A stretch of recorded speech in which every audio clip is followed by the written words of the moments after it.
Hello and welcome to Tom's Diner, a Cyberpunk TCG podcast. My name is Dodd. My name is Andy. We've decided we want to talk about Cyberpunk TCG, so we're going to do a podcast like everybody else. I was going to say, just what this game needs is more podcasts. more creator content than actual gameplay content. Right. We chose Tom's Diner because it's going to be kind of casual. We're going to talk about the game. We're going to talk about the gameplay. Once we have more cards, we're going to talk about decks. Andy is an excellent deck builder. I'm a reasonably competent card player. So how did you get started? This is something that we've played the video game like everybody else, but we are first and foremost card players and board game players and have been for a long time. Like, how did you get into card games and what's your history there? I grew up in a family that played bridge. And then I go to college and nobody my age... Southern aristocracy. Yeah, nobody my age knows how to play bridge, so I played all the spades. And then when I got out of the Navy in the mid-90s, Magic was all the thing. So a bunch of us played Magic. I had a huge Magic card collection in the 90s. And then Netrunner, same guy, Richard Garfield, invented Netrunner, which was my favorite. We also played back then... there was a TCG for literally everything. There was a Dilbert TCG. And so we also played the Dune CCG, which was far and away... You would, yeah. Well, yeah, I'm a huge Dune fan, but it was also, 30 years later, it's still the best multiplayer constructed deck game I've ever played. It just, nobody played it, so... Then WotC decided to kill everything that wasn't Magic because they were going to go bankrupt, and they canceled Netrunner, which broke my heart. And then when Fantasy Flight brought it back as a living card game, we were already playing Game of Thrones, which was another LCG. And so we were all over that. And then my friend Jeff and I did a podcast about that called Breaking News for 5 years, which you were on many times. And we also played the Star Wars LCG and for a while the Warhammer one. And so there was a period of time here where we were playing LCGs 2 nights a week, board games on Saturdays, and once a month on Sundays. And then I had my regular weekly group. So don't get to play games nearly as much now, 10 years later. But yeah. Well, I still remember it was an all-hands-on-deck phone call from you when Fantasy Flight sort of surprise dropped the shipment of Android Netrunner core set at Gen Con. You were going, I was not there. Those were still in the days when Gen Con didn't sell out 2 months ahead of time. I was able to get a ticket online like the night of. We lived 2 hours away from Indianapolis. I drove up, got in line, an hour before the doors opened, and we did our FFG 3 core set. That was the last year I didn't go on Wednesday night because they sold out 15 minutes after the doors opened. Yeah. And Jeff and I got there at 10:30, and we walked up to the booth, and there was a guy walking out with 7 boxes because they also didn't limit how many you could buy then, so we didn't get it. The only cards I got were from the Icebreaker tournament that they guaranteed there'd be cards for, but we didn't get to take those home. Yeah. So I wasn't able to get it until it was available in retail. So I guess I beat you there because when I came up, I was standing outside the doors. I looked at the map to see. Yeah. We drove up that morning and got there and walked up. It was like 10:20, 10:30. We walked to the booth, and there's a guy walking out with 7 boxes, and I'm sorry, we're sold out. Yeah. Well, no wonder. There's a guy with 7 boxes. So that was the next year was when they started handing out the cards. You could only buy 1 or 2 or whatever. Yeah. So I started playing Magic. I played Magic very briefly. I have family that lives out in California. Dodd and I both live in Louisville, Kentucky, in the mid. We'll call it the Midwest, the Midwest section of the South. Louisville's Midwest. Louisville's Midwest, Kentucky's the South. But went out and visited my aunt and cousins who were a couple years older than me, and they were in California, so they were automatically cool, right? They skateboarded, and they also played Magic, which was brand new then. This was 1994, I think. I had no idea that the starter deck and the 20 booster packs that I opened that summer would be worth a killing, and treated those cards as such and have no idea where they are now. But played that a little bit when I came back, but then we had a game store in the mall here that had, as you mentioned, there was a TCG for everything.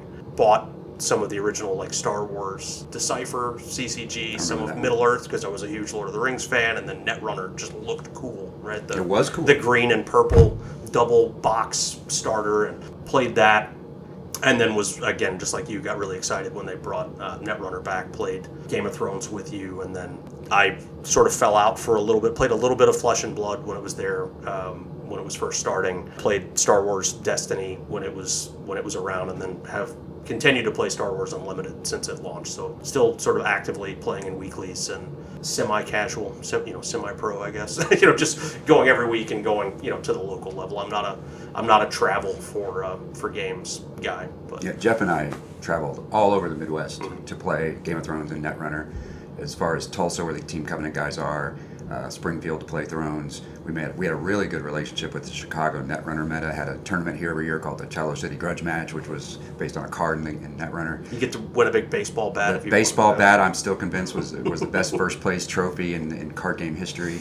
But my last serious game was Keyforge, another Richard Garfield invention that basically the pandemic killed. And calling that a serious game puts that in perspective. I mean serious playing, like right, every week. Right. Going to the destination and playing every But that week. should give you an idea of our competition level, right? I'll play in a regional for a game that I'm playing, so will Dodd. We're going to hover right around the cut line, and then you will be excited if we make it. That's generally the amount of effort and time that we're able to put into a game, but really enjoy playing. Just so you know how good a competitive player is, my crowning achievement was making the top 8 at the Chicago Netrunner tournament with a field of like 90-something. So, but I was eliminated, and my deck that hadn't lost a single game all day lost in the first round.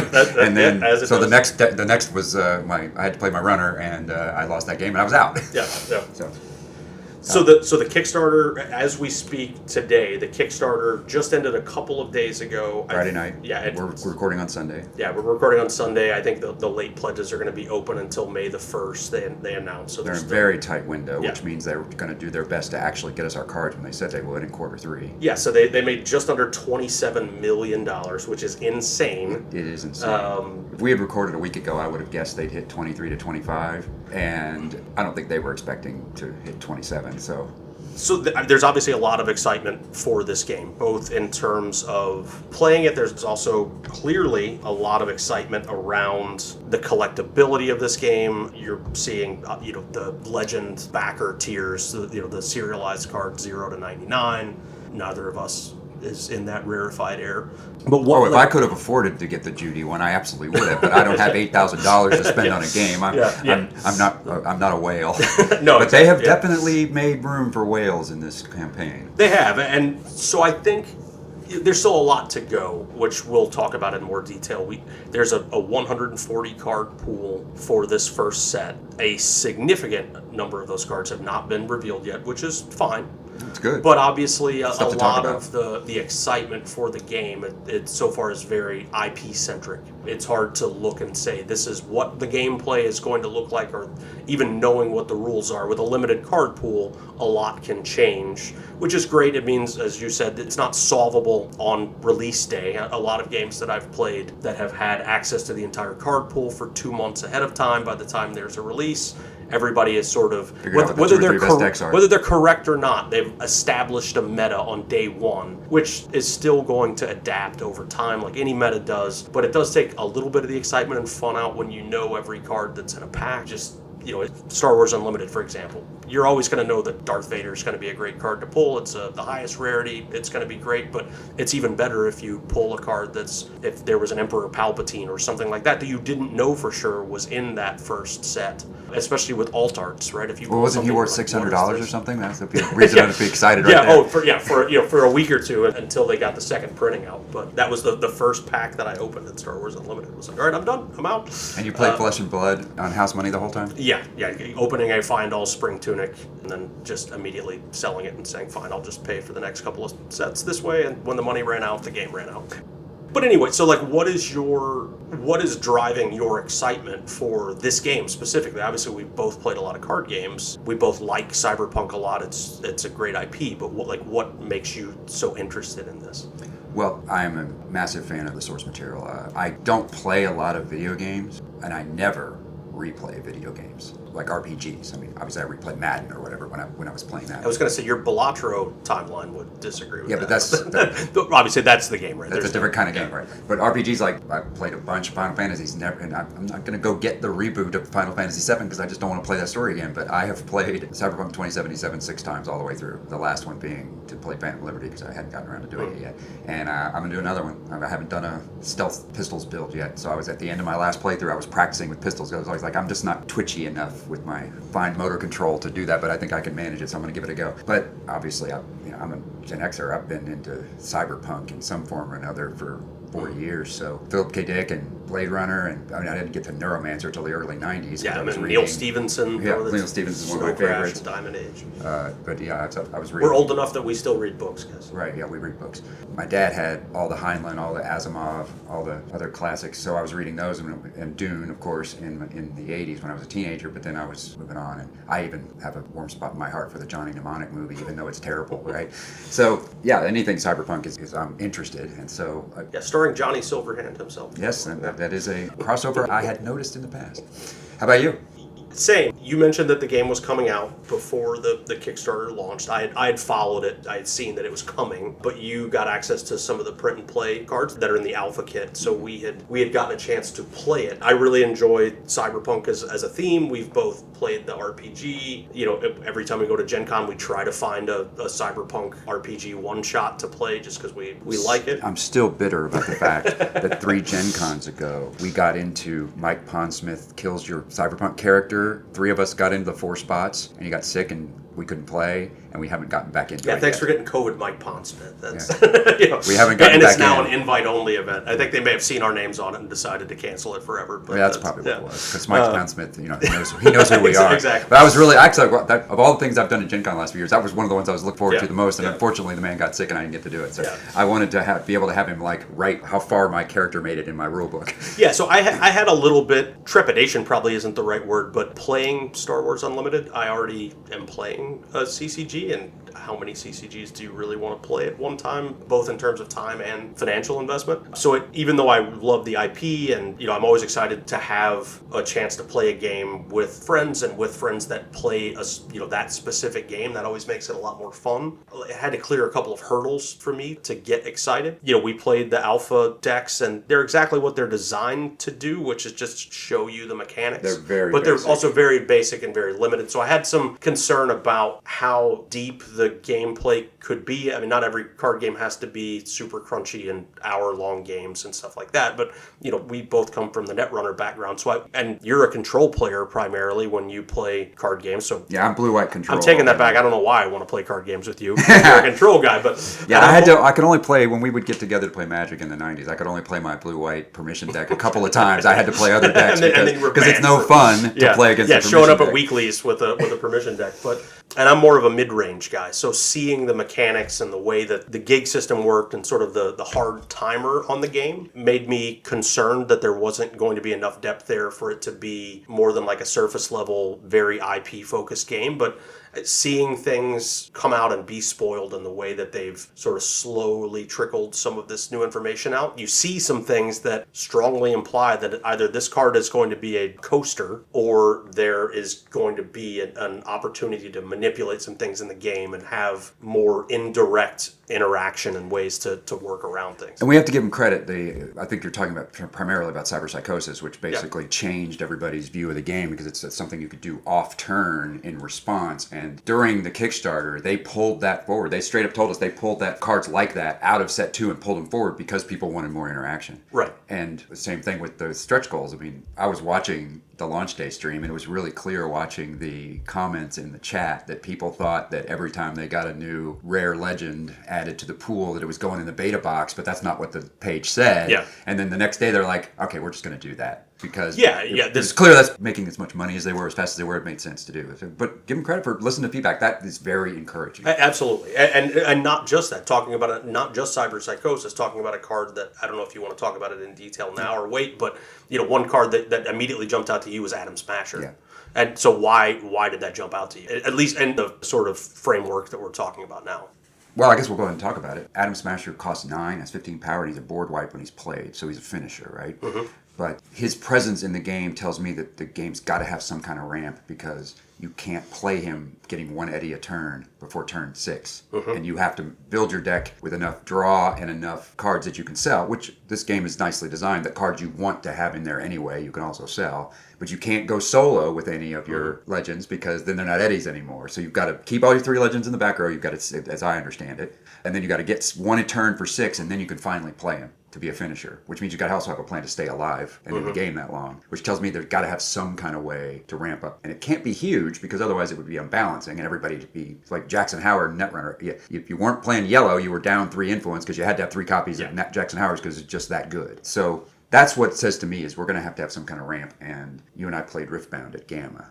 We sat down not knowing what our decks were, and I got a ramp deck. And it had to have it because in that game you have to cycle some of your resources back to the bottom of the deck. And my guy was play guys that cost 5 or more and get card draw, right? So your deck, I think I got a big lead on you, and then you kind of caught up, and then at the end I just was able to... Yeah, it was just a little bit too late by that point, just partially just because of card draw, but also because we didn't know what we were playing. That too, for sure. But yeah, that to me shows promise that there are going to be multiple paths beyond just talking about the alpha decks, right? It was, did you get your blockers? If you did, you're probably gonna win. If you got card draw or some of the ancillary stuff instead of just early units, you were going to lose just because it was such a sprint to get there. So with the gig system and having that timer, that was my question, right?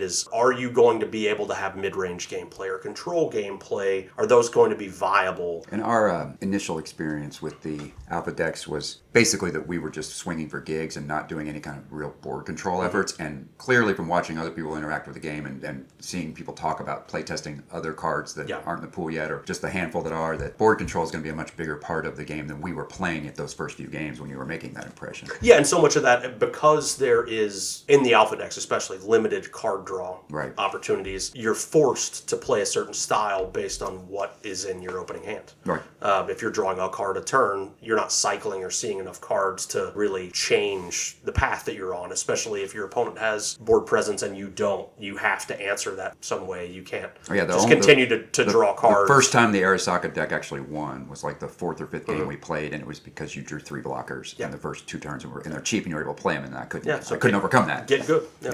I gotta play better.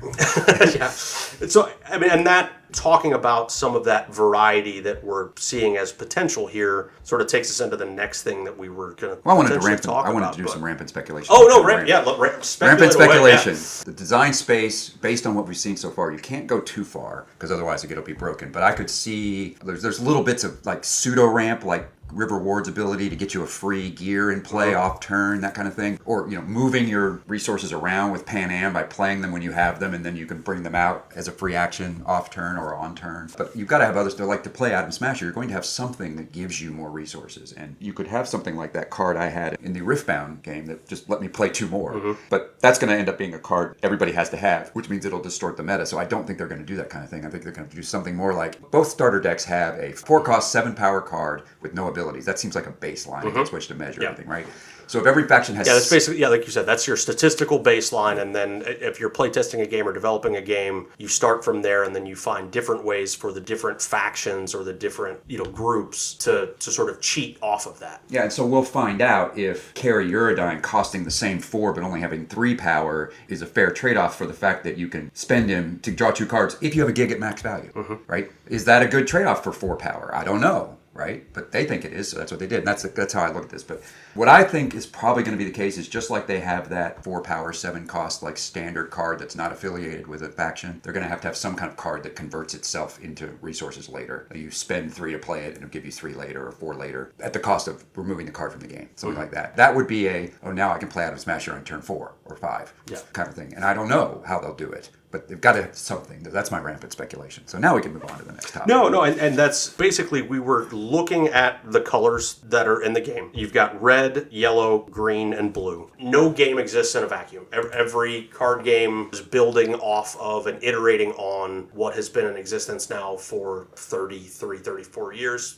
since Magic was introduced. Magic has its own color wheel, with colors and factions that have specific focuses. Those colors don't match exactly, just even at baseline, with what is in this game. There's no black or white here. What it does actually match, and I'm sorry to keep going back to Star Wars Unlimited, but it's what I play, is they have the exact same color scheme in Star Wars Unlimited. So the same colors as there are in Cyberpunk. And I think that color wheel so far actually matches more with what we're seeing here than the Magic color wheel. We don't have a lot to go on. Right. In the cards we've seen, there's a lot of overlap. But to the extent that you've been able to discern any kind of pattern that matches up with SWU or whatever, what do you got? Yeah, so looking at it, and I'm going to go a little bit out of order here, and part of this is because you were just talking about. There's an order. I'm scrolling down the Cyberpunk TCG.com card database, and it starts with red, but I'm going to start with yellow. Yellow. And that I'm talking about that because that's where Adam Smasher is. And you were talking about there has to be a way of essentially to cheat him out earlier to make him have any impact and not just be like, look, I'm going to die, but look at this big unit I just played. It's a very Timmy card. Yes, on my way out. And in Star Wars Unlimited, for example, yellow is sort of the cheating color. It's getting free resources. It's not ramp, which is a green color in both Star Wars Unlimited and Magic, meaning you're able to generate additional resources that are permanent in nature. Yellow is more, you get this one shot of like a combo or an injection of resources or something that you can do that's going to buff you very temporarily, but it's going to let you gain reach to be able to play an Atom Smasher or play something like that. Blue is pretty much always control. That's what it is in both SWU and Magic. And then red is generally aggro, just direct, fast damage directly to your opponent to try to win the game as quickly as possible. That doesn't seem to be as obvious here. There's some of it. There's some of it. Like the green that we see so far is more about speed here.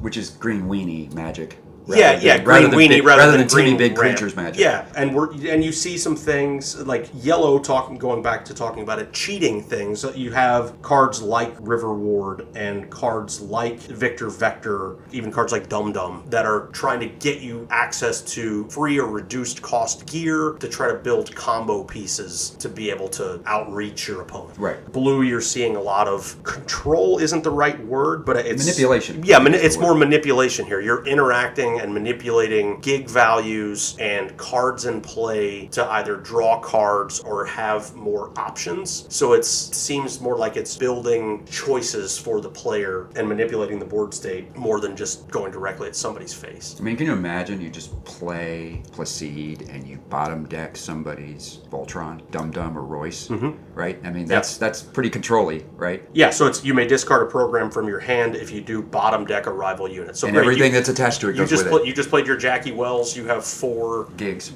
friendly gigs in play. It's a massive unit. It's going to take 3 gigs when it attacks next turn. You play Placide and it goes to the bottom of the deck. Or you've been building up Royce and bang. You Voltron a unit with a bunch of... But it costs 8, so you can't do that early. Yeah. But again, you need some ramp to get there. And you've got Unblockable, and you've got Return a Unit to Hand, although that's only low value units, as opposed to Corporate Surveillance with green, which just taps it, but costs less because it doesn't make them pay for it again. What I really want, and this goes a little bit back to the rampant speculation and talking about some of the cost and power trade-offs that we were mentioning. Right. Like you've got a baseline stat at each resource cost, right? A 4 has 7 power. A 2 might have 3 power or 4 power as a baseline. I think we saw a couple of... The blockers are 2/2s. Yeah, 2/2s for blockers. You have a couple that are like Swordwise Hustle in red is a blank 3/5. So is that, that might be the baseline there. It might just be the baseline in red because it's it also has a aggro. faction, so it's got something to compensate. Correct. Yeah, there are going to be some things that change that. But a lot of what we've seen so far in cards are things that either have abilities based on where your street cred is, the number of gigs that you have, whether gigs are at a max value, whether you can reduce the value of gigs. I really like the fact that even the starter decks had the opposite ends of that. Jackie Wells Merc deck,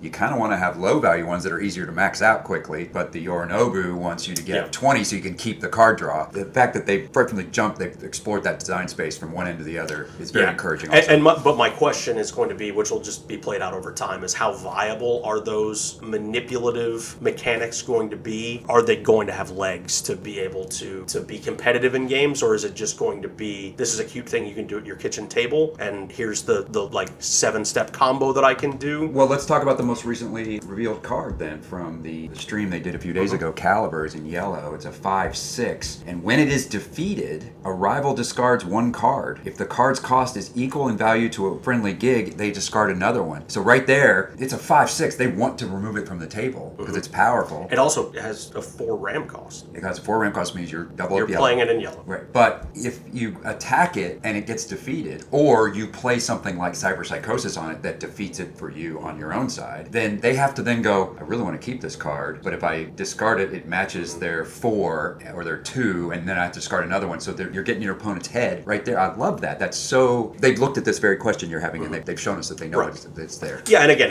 that's going to play out as we see more of the card pool, just how many of those things you can implement. Every game that's ever come out, the first thing that is the strongest is aggro. The first thing is just, let me win this game as quickly as possible because no one has played this enough. So it's just going to be how many, with 140 card pool, which is low end. For a new set. Yeah, I think that the first, I looked it up before we started, the first set in SWU was 252 cards. I think Magic was close to 300. Yeah, there's a lot. Other games have had less, but not much less. It's at the low end. Yeah. So there are going to be some limited options there, but how much variety can you build, especially knowing that they want this first set to marinate for a while? Yeah. They're not. Another thing I like, they're not going to be. Yeah, it's not going to be 3 sets. Dipping into our pockets. I think they said probably 2 sets a year, maybe. After I don't know that they've given any. Yeah, I don't think it's been definitive, but I think that a little bit of the. I came up with the impression that we're going to have several months after release before we have to. What if you have 2 sets a year? It's 6 sets per current meta until a new set of cards comes out, which is totally fun. So yeah, I'm just excited to, like you said, I'm a deck builder. I like looking at stuff and try to find ways to come up with things that work that maybe other people don't see, and then get excited when I actually find something that does work, and then go from there. I can't tell you how much goofy jank that I've played over the years that I've been ecstatic when I'm like, it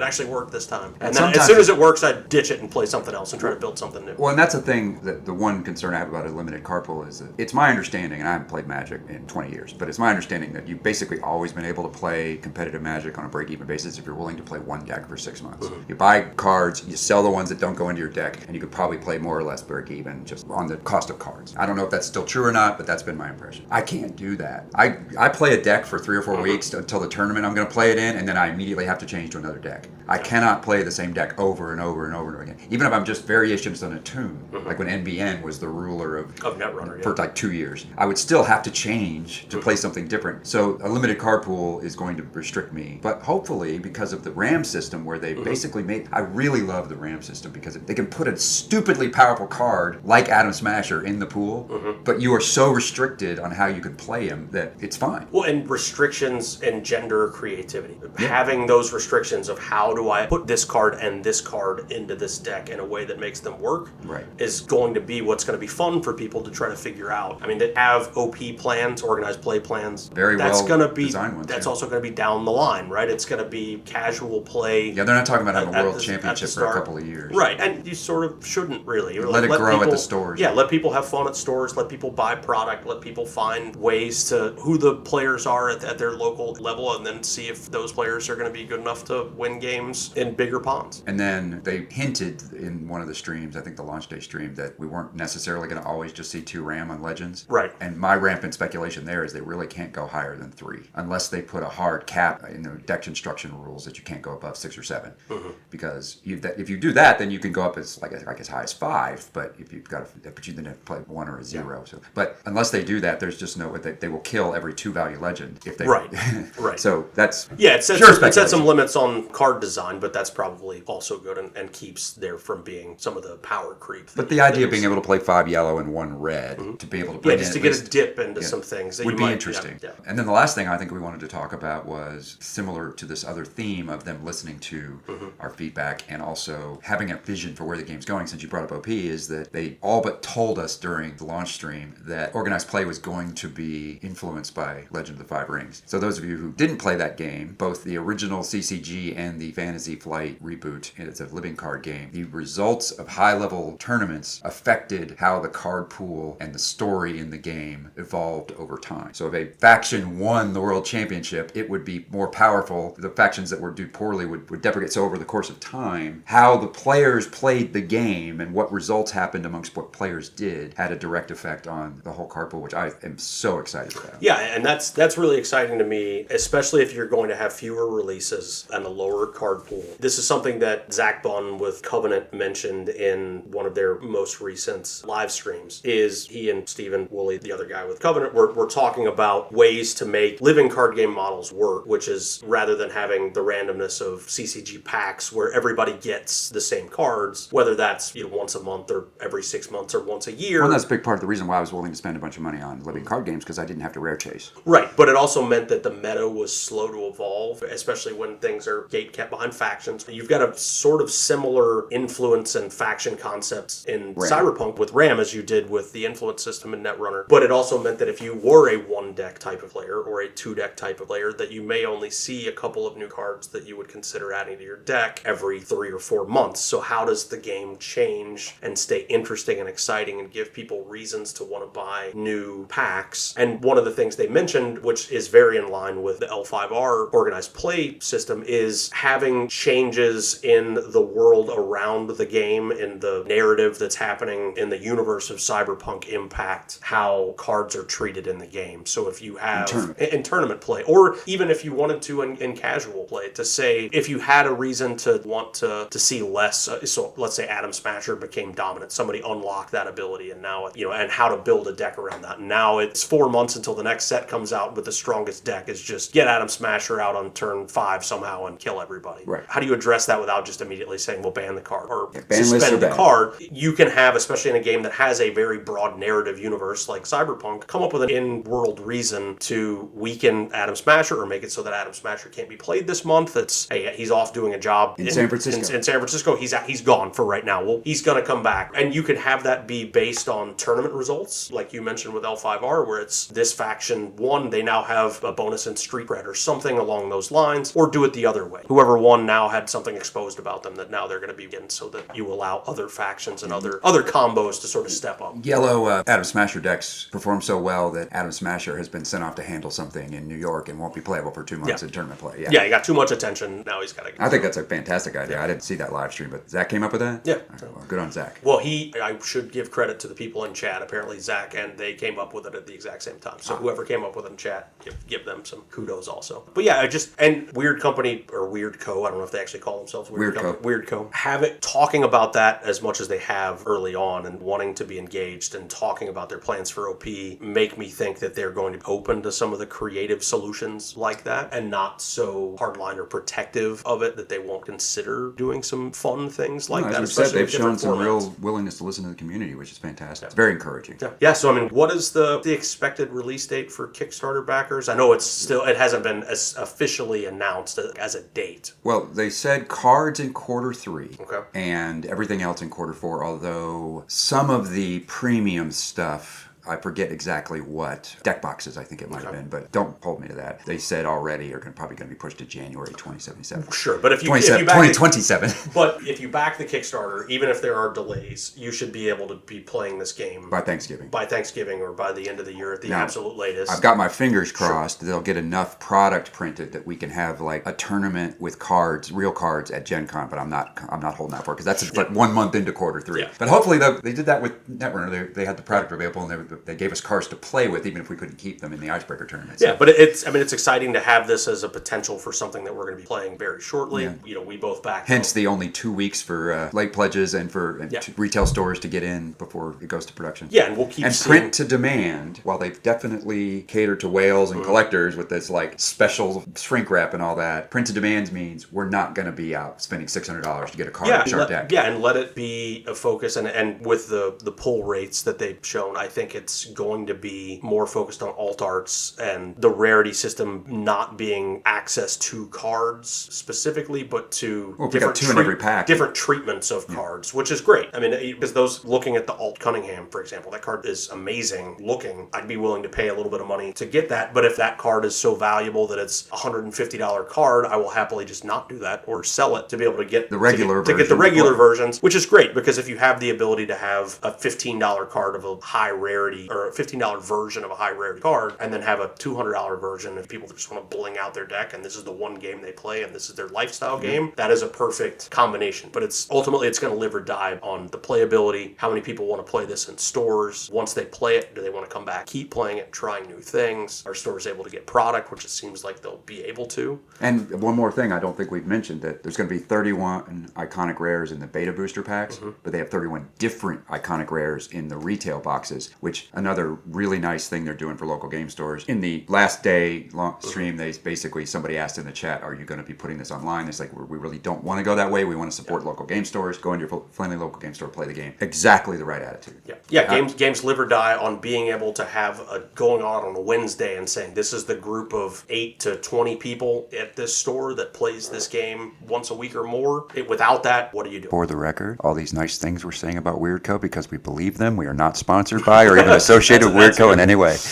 All right, so let's wrap it up. We want to do a little thing at the end of our podcast just for a few minutes. We're going to call it the Afterlife for now. That may be subject to change, where we're just going to talk about stuff we like. We did this in the Breaking News podcast. We would have the heap, which was what they called the trash in that game. So the Afterlife's going to be the end little thing. We're going to talk about some book or movie or some other thing that we like. What do you want to recommend to people who they only know Cyberpunk 2077, they haven't played TTRPG, they haven't read Neuromancer? What do you got for them? Yeah, so I would say, so this is not something I read recently, which will make sense once I say it, but you mentioned Neuromancer, which is the sort of seminal cyberpunk novel by William Gibson. It has a very specific tone that can be difficult for people to get into. I listened to it in an audiobook about 1.5 years ago, and that did not work. Yeah. The rest of the Sprawl trilogy I read. Yeah, basically you have to read Neuromancer so that you can read Count Zero. What I would recommend if people are willing to read a book is one of both of our favorite authors is Neil Stephenson. Gotta read Snow Crash. You gotta read Snow Crash, but also read Diamond Age. Yeah, Diamond Age